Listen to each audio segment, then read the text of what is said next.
Equation का general form है a1x plus b1y plus c1 बराबर 0 और a2x plus b2y plus c2 equal to 0। अगर ये दो इक्वेशन दिया है आपके पास, कितना इक्वेशन दिया है?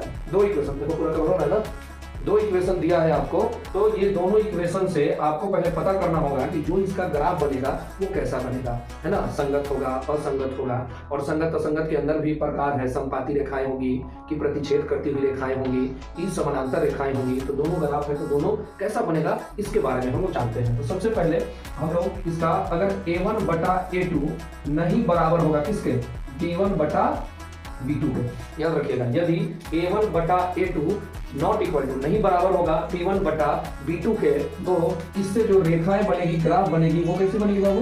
प्रतिच्छेद करती हुई रेखाएं। कैसी बनेगी? प्रतिच्छेद करती हुई रेखाएं बनेगी, ठीक है। और जो इसका हल होगा वो क्या होगा बताओ जल्दी, हल कैसा होगा? केवल एक हल होगा। क्या होगा? केवल एक हल होगा। क्लियर है? यहाँ पर कोई दिक्कत नहीं ना।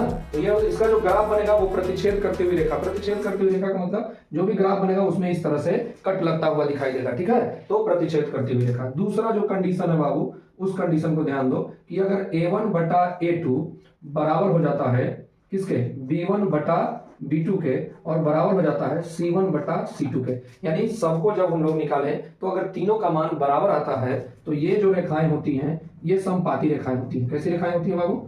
समपाती रेखाएं। अब समपाती रेखाएं जो होती हैं उसका क्या खासियत है कि वो एक रेखा है और इसी पे दूसरा रेखा रहेगा, दोनों रेखा एक दूसरे के ऊपर होगा, तो उसको हम लोग क्या बोलते हैं? समपाती रेखाएं बोलते हैं। और इसका जो हल होगा वो क्या होगा बाबू? अनेक हल होगा। क्या होगा? अनेक हल होंगे। इनकी x का भी ढेर सारा वैल्यू आएगा, y का भी ढेर सारा वैल्यू आ सकता है, ठीक है। जो तीसरा कंडीशन है बाबू वो क्या है कि a1 बटा a2 बराबर तो हो जाएगा b1 बटा b2 के, लेकिन नहीं बराबर होगा किसके? c1 बटा c2 के, है ना। a1 बटा a2 बराबर होगा b1 बटा b2 के, लेकिन बराबर नहीं होगा किसके? c1 बटा c2 के। तो इस तरह की जो रेखाएं हैं वो समानांतर रेखाएं बनेगा। कैसा बनेगा? समानांतर रेखाएं, है ना। जैसे एक रेखा ये, एक रेखा ये, दोनों एक दूसरे का क्या है? समानांतर है ना। तो ये दोनों एक दूसरे से कभी मिला जी? नहीं ना मिला। तो जब इंटरसेक्ट ही नहीं किया तो इसका कोई हल नहीं होगा। तो इसका कोई हल नहीं होगा, यानी कि इसको बना ही पाना ही, इसको सॉल्व नहीं किया जा सकता है, तो कोई हल नहीं होगा। क्लियर है? यहाँ तो कोई दिक्कत है तो बताइए, नहीं ना? तो समझ में आ गया?